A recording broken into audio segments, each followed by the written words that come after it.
Shri S.R. Thakur प्रस्तुत इयत्ता 10वी विषय हिंदी SSC परीक्षा मार्च 2022 कृतीपत्रिका आदर्श उत्तरासह गुण 80 वेळ 3 तास। विद्यार्थी मित्रांनो, व्हिडिओ आवडल्यास व्हिडिओला लाईक करा, शेअर करा आणि जर सबस्क्राइब केले नसेल तर सबस्क्राइब करा। सूचनाएं दी गई सूचनाओं को ध्यान से पढ़िए और अपना पेपर लिखिए। विभाग 1 गद्य 20 अंक। प्रश्न क्रमांक 1 निम्नलिखित पठित गद्यांश पढ़कर दी गई सूचनाओं के अनुसार कृतियाँ कीजिए। यह दिया गया परिच्छेद ध्यान से पढ़िए और नीचे दिए गए प्रश्नों के उत्तर लिखिए। प्रश्न क्रमांक 1 लिखिए, औपचारिकता निभाने वालों की विशेषताएं। सही उत्तर 1, इन्हें मरीज से हमदर्दी नहीं होती। 2, ये सिर्फ सूरत दिखाने आते हैं। प्रश्न क्रमांक 2 आकृति में लिखिए, लेखक ने तय किया 1, आँख नहीं खोलूँगा। 2, चुपचाप पड़ा रहूँगा। प्रश्न क्रमांक 3 प्रश्न क्रमांक 1 गद्यांश में प्रयुक्त शब्द युग्म ढूंढकर लिखिए। 1, थोड़ी बहुत। 2, धीरे धीरे। प्रश्न क्रमांक 2 लिखिए, वचन परिवर्तन और लिंग परिवर्तन। बच्चा वचन परिवर्तन बच्चे, लिंग परिवर्तन बच्ची। प्रश्न क्रमांक 4 मरीज से मिलने जाते समय कौन कौन सी सावधानियां बरतनी चाहिए, इस विषय पर अपने विचार लिखिए। छात्रों को इस विषय पर अपने विचार लिखने आवश्यक है। प्रश्न क्रमांक आ निम्नलिखित पठित गद्यांश पढ़कर दी गई सूचनाओं के अनुसार कृतियाँ कीजिए। दिया गया परिच्छेद ध्यान से पढ़िए और दी गई सूचनाओं के अनुसार कृतियाँ कीजिए। प्रश्न क्रमांक 1 आकृति में लिखिए, सुहागन वाले गहने। 1, नथुनी और दूसरा बिछिया। प्रश्न क्रमांक 2 गद्यांश में प्रयुक्त शहरों के नाम। 1, रामनगर और दूसरा बहादुरगंज। प्रश्न क्रमांक 2 निम्नलिखित वाक्य उचित क्रम लगाकर लिखिए। दिए गए वाक्यों को उचित क्रम से लिखना आवश्यक है। सही उत्तर 1, 5 ग्राम सोने के गहने आना। 2, विदा होकर रामनगर आना। 3, मुँह दिखाई में गहने मिले। 4, बाबूजी अपनी पीड़ा न रोक सके। प्रश्न क्रमांक 3 वचन परिवर्तन करके लिखिए। यहाँ वचन परिवर्तन करना आवश्यक है। 1, रिश्ता रिश्ते। 2, दिन दिन। 3, शादी शादियाँ। 4, मुसीबत मुसीबतें। प्रश्न क्रमांक 4 पारिवारिक सुख दुख में प्रत्येक का सहभाग, इस विषय पर 25 से 30 शब्दों में अपने विचार लिखिए। छात्रों को अपने खुद के शब्दों में इस विषय पर अपने विचार लिखने आवश्यक है। प्रश्न क्रमांक ई निम्नलिखित अपठित गद्यांश पढ़कर दी गई सूचनाओं के अनुसार कृतियाँ कीजिए। यह दिया गया अपठित गद्यांश है। यह ध्यान से पढ़िए और दी गई सूचनाओं के अनुसार कृतियाँ कीजिए। प्रश्न क्रमांक 1 संजाल पूर्ण कीजिए। बापू की अटपट वाणी की विशेषताएं। 1, हृदय बोलता था। 2, साधना बोलती थी। 3, व्यक्तित्व बोलता था। 4, बोल हृदय में घुल जाते थे। प्रश्न क्रमांक 2 वाणी का महत्व, इस विषय पर 25 से 30 शब्दों में अपने विचार व्यक्त कीजिए। छात्रों को वाणी का महत्व, इस विषय पर अपने खुद के विचार लिखने आवश्यक है। विभाग 2 पद्य 12 अंक। प्रश्न क्रमांक 2 निम्नलिखित पठित पद्यांश पढ़कर दी गई सूचनाओं के अनुसार कृतियाँ कीजिए। दिया गया पठित पद्यांश ध्यान से पढ़िए और उसके आधार पर कृतियाँ कीजिए। प्रश्न क्रमांक 1 लिखिए, पद्यांश में आए जल स्रोत। सही उत्तर 1, घन या बादल। 2, नदी या सरिता। 3, तलावा। 4, जलनिधि।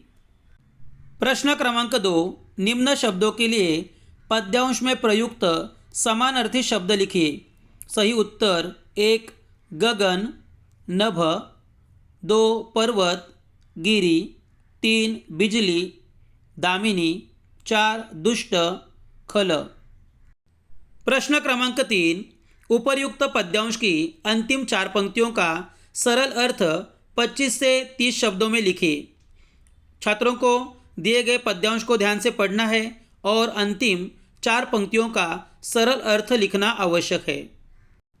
प्रश्न क्रमांक आ, निम्नलिखित पठित पद्यांश पढ़कर दी गई सूचनाओं के अनुसार कृतियाँ कीजिए। दिए गए पद्यांश को ध्यान से पढ़िए और उसके आधार पर कृतियाँ कीजिए। प्रश्न क्रमांक 1, उचित जोड़ियाँ मिलाकर लिखिए। दिए गए शब्दों में से उचित जोड़ियाँ लिखनी आवश्यक है, जैसे कि 1 भुजा, शक्ति, 2 संचय, दान, 3 अतिथि, देव, 4 हृदय, तेज। प्रश्न क्रमांक 2, प्रश्न क्रमांक 1, उपसर्ग और प्रत्यय लगाकर नए शब्द लिखिए। यहाँ एक शब्द दिया गया है, जैसे कि नम्र, उपसर्ग युक्त शब्द है विनम्र, और नम्र का प्रत्यय युक्त शब्द है नम्रता। प्रश्न क्रमांक 2, निम्न शब्दों के लिए पद्यांश में आए विलोमार्थी शब्द लिखिए। यहाँ पे विलोमार्थी शब्द लिखने आवश्यक है। 1 अज्ञान, विलोमार्थी शब्द है ज्ञान। 2 दानव, विलोमार्थी शब्द है देव। प्रश्न क्रमांक 3, पद्यांश की प्रारंभिक 4 पंक्तियों का सरल अर्थ 25 से 30 शब्दों में लिखिए। दिए गए पद्यांश को ध्यान से पढ़िए और ऊपर दी गई प्रारंभिक 4 पंक्तियों का सरल अर्थ लिखिए। विभाग 3, पूरक पठन, 8 अंक। प्रश्न क्रमांक 3 निम्नलिखित पठित गद्यांश पढ़कर दी गई सूचनाओं के अनुसार कृतियाँ कीजिए। दिया गया गद्यांश ध्यान से पढ़िए और उसके आधार पर कृतियाँ कीजिए। प्रश्न क्रमांक 1, 1-2 शब्दों में उत्तर लिखिए। प्रश्न क्रमांक 1, इसका तिलक आया था। सही उत्तर मुखराम। प्रश्न क्रमांक 2, द्वार पर बज रही थी। सही उत्तर शहनाई। प्रश्न क्रमांक 3, बड़े हंडे में पक रही थी। सही उत्तर है मसालेदार तरकारी। प्रश्न क्रमांक 4, चारपाइयों पर विश्राम कर रहे थे। सही उत्तर है मेहमान। प्रश्न क्रमांक 2, सांस्कृतिक परंपरा के संवर्धन में हमारा योगदान। इस विषय पर अपने विचार 25 से 30 शब्दों में लिखिए। छात्रों को सांस्कृतिक परंपरा के संवर्धन में हमारा क्या योगदान हो सकता है, यह इस विषय पर हमें अपने विचार, खुद के विचार लिखने आवश्यक है। प्रश्न क्रमांक आ, निम्नलिखित पठित पद्यांश पढ़कर दी गई सूचनाओं के अनुसार कृतियाँ कीजिए। छात्रों को यह दिया गया पद्यांश ध्यान से पढ़ना है और दी गई सूचनाओं के अनुसार कृतियाँ करनी आवश्यक है। प्रश्न क्रमांक 1, ऐसे प्रश्न तैयार कीजिए जिनके उत्तर निम्न शब्द हो। प्रश्न क्रमांक 1, जीवन नैया। सही उत्तर है मझधार में कौन डोलती है। प्रश्न क्रमांक 2, फागुन। सही उत्तर है अपने साथ रंग लेकर कौन आता है। प्रश्न क्रमांक 2, जीवन एक संघर्ष है। इस पर अपने विचार 25 से 30 शब्दों में लिखिए। छात्रों को जीवन एक संघर्ष है इस विषय पर अपने खुद के विचार लिखने आवश्यक है। विभाग 4, भाषा अध्ययन, व्याकरण, 14 अंक। प्रश्न क्रमांक 4, सूचनाओं के अनुसार कृतियाँ कीजिए। प्रश्न क्रमांक 1, निम्नलिखित वाक्य के अधोरेखांकित शब्द का शब्दभेद पहचान कर लिखिए। आज फिर उसे साक्षात्कार के लिए जाना है। सही उत्तर है उसे सर्वनाम। प्रश्न क्रमांक 2, निम्नलिखित अवयव में से किसी एक अव्यय का अर्थपूर्ण वाक्य में प्रयोग कीजिए। प्रश्न क्रमांक 1, क्योंकि। उत्तर है आज मैं पाठशाला नहीं गया क्योंकि मैं बीमार था। प्रश्न क्रमांक 2, पास। मेरे घर के पास तालाब है। प्रश्न क्रमांक 3, कृति पूर्ण कीजिए। शब्द, संधि विच्छेद और संधि भेद। सही शब्द है परार्थ, संधि विच्छेद परा अधिक अर्थ, संधि भेद स्वर संधि। अथवा सही शब्द है सदाचार, संधि विच्छेद सत अधिक आचार, संधिभेद, व्यंजन संधि। प्रश्न क्रमांक 4, निम्नलिखित वाक्यों में से किसी एक वाक्य की सहायक क्रिया पहचान कर उसका मूल रूप लिखिए। 1, फाटक से पहले ही गाड़ी रोक दी। सहायक क्रिया दी, मूल क्रिया देना। प्रश्न क्रमांक 2, नौकरी के लिए आवेदन कर चुका। सहायक क्रिया चुका, मूल क्रिया चुकना। प्रश्न क्रमांक 5, निम्नलिखित क्रियाओं में से किसी एक क्रिया का प्रथम तथा द्वितीयक प्रेरणार्थक रूप लिखिए। क्रिया 1, देखना। प्रथम प्रेरणार्थक रूप दिखाना, द्वितीयक प्रेरणार्थक रूप दिखवाना। प्रश्न क्रमांक 2, भूलना। प्रथम प्रेरणार्थक रूप भुलाना, द्वितीयक प्रेरणार्थक रूप भुलवाना। प्रश्न क्रमांक 6, निम्नलिखित मुहावरों में से किसी एक मुहावरे का अर्थ लिखकर उचित वाक्य में प्रयोग कीजिए। मुहावरा 1, दाद देना। अर्थ प्रशंसा करना। मुहावरा 2, मुँह लाल होना। अर्थ क्रोधित होना। अथवा अधोरेखांकित वाक्यांश के लिए कोष्टक में दिए मुहावरों में से उचित मुहावरे का चयन करके वाक्य फिर से लिखिए। मुहावरा 1, काँप उठना। मुहावरा 2, बोलबाला होना। प्रश्न 1, सार्वजनिक अस्पताल का ख्याल आते ही मैं भयभीत हो गया। सही उत्तर है, सार्वजनिक अस्पताल का ख्याल आते ही मैं काँप उठा। प्रश्न क्रमांक 7, निम्नलिखित वाक्य में से किसी एक वाक्य में प्रयुक्त कारक पहचान कर उसका भेद लिखिए। प्रश्न क्रमांक 1, टॉलस्टॉय और चेखव की रचनाएं भी मुझे प्रिय है। सही उत्तर है, कारक चिन्ह की, कारक भेद, संबंध कारक। प्रश्न क्रमांक 2, रूपा उस समय कार्यभार से उद्विग्न हो रही थी। कारक चिन्ह है से और कारक भेद है करण कारक। प्रश्न क्रमांक 8, निम्नलिखित वाक्य में यथास्थान उचित विराम चिन्हों का प्रयोग करके वाक्य फिर से लिखिए। यहाँ सही विराम चिन्हों का प्रयोग करना आवश्यक है। सही उत्तर दिया गया है। प्रश्न क्रमांक 9, निम्नलिखित वाक्य में से किन्हीं दो वाक्यों का सूचना के अनुसार काल परिवर्तन कीजिए। प्रश्न क्रमांक 1, मेरी सबसे छोटी बहन पहली बार ससुराल जाएगी। अपूर्ण भूतकाल कीजिए। सही उत्तर, मेरी सबसे छोटी बहन पहली बार ससुराल जा रही थी। प्रश्न क्रमांक 2, प्राण को मन से अलग करना पड़ा। सामान्य भविष्यकाल। सही उत्तर है, प्राण को मन से अलग करना पड़ेगा। प्रश्न क्रमांक 3, इसने मुझे बहुत प्रभावित किया। पूर्ण वर्तमान कीजिए। सही उत्तर है, इसने मुझे बहुत प्रभावित किया है। प्रश्न क्रमांक 10, प्रश्न क्रमांक 1, निम्नलिखित वाक्य का रचना के आधार पर भेद पहचान कर लिखिए। बाबूजी का एक तरीका था जो अपने आप आकर्षित करता था। सही उत्तर है मिश्र वाक्य। प्रश्न क्रमांक 2, निम्नलिखित वाक्य में से किसी एक वाक्य का कोष्टक में दी गई सूचनानुसार परिवर्तन कीजिए। प्रश्न क्रमांक 1, लिखने से पहले तो मैंने पढ़ना शुरू किया था।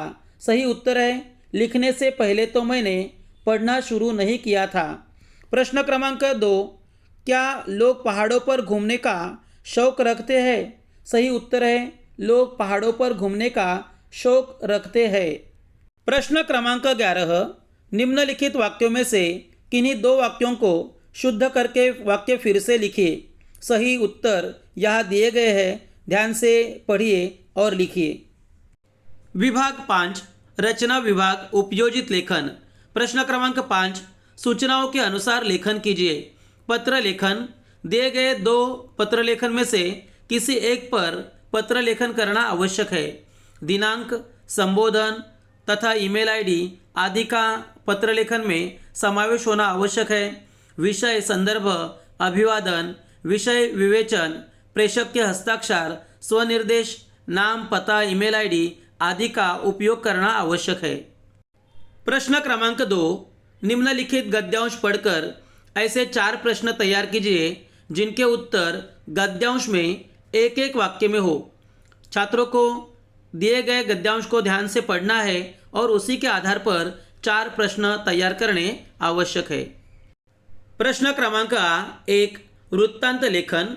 नेताजी विद्यालय औरंगाबाद में मनाए गए स्वच्छता अभियान का 60 से 80 शब्दों में वृत्तांत लेखन करना आवश्यक है। वृत्तांत में स्थल, काल, घटना आदि का उल्लेख होना अनिवार्य है। अथवा वृत्तांत लेखन के अलावा कहानी लेखन भी कर सकते हैं। निम्नलिखित मुद्दों के आधार पर 70 से 80 शब्दों में कहानी लिखकर उचित शीर्षक दीजिए तथा सीख लिखिए। दी गई कहानी अधूरी है, इसे पूरी करनी आवश्यक है। प्रश्न क्रमांक 2 विज्ञापन लेखन। निम्नलिखित जानकारी के आधार पर 50 से 60 शब्दों में विज्ञापन तैयार कीजिए। निर्मल सैनिटाइजर इस विषय पर विज्ञापन करना आवश्यक है। विषाणुओं से रक्षा, भारत में निर्मित, विभिन्न रंग और गंध, संपर्क व पता इस जानकारी के आधार पर सही विज्ञापन करना आवश्यक है। प्रश्न क्रमांक ई निबंध लेखन। निम्नलिखित विषय में से किसी एक विषय पर 80 से 100 शब्दों में निबंध लिखिए। निबंध के विषय है 1 मेरा प्रिय त्योहार, 2 नदी की आत्मकथा, 3 यदि मैं अध्यापक होता। किसी एक विषय पर निबंध लिखना आवश्यक है। निबंध लिखते समय आकर्षक प्रारंभ तथा प्रस्तावना होनी चाहिए। विषय के अनुसार विस्तार होना चाहिए। मुहावरेदार तथा रोचक भाषा शैली आदि का प्रयोग होना चाहिए। विद्यार्थी मित्रांनो, दिलेला हा सराव पेपर आपल्याला प्रश्नपत्रिकेचे स्वरूप समजावे यासाठी दिलेला आहे। दिलेला हा पेपर काळजीपूर्वक पहा आणि लिहा। विद्यार्थी मित्रांनो, प्रश्नपत्रिकेच्या स्वरूपानुसार अभ्यास करा। असेच नवनवीन व्हिडिओ पाहण्यासाठी व्हिडिओला लाईक करा, शेअर करा आणि जर सबस्क्राईब केले नसेल तर सबस्क्राईब करा। धन्यवाद।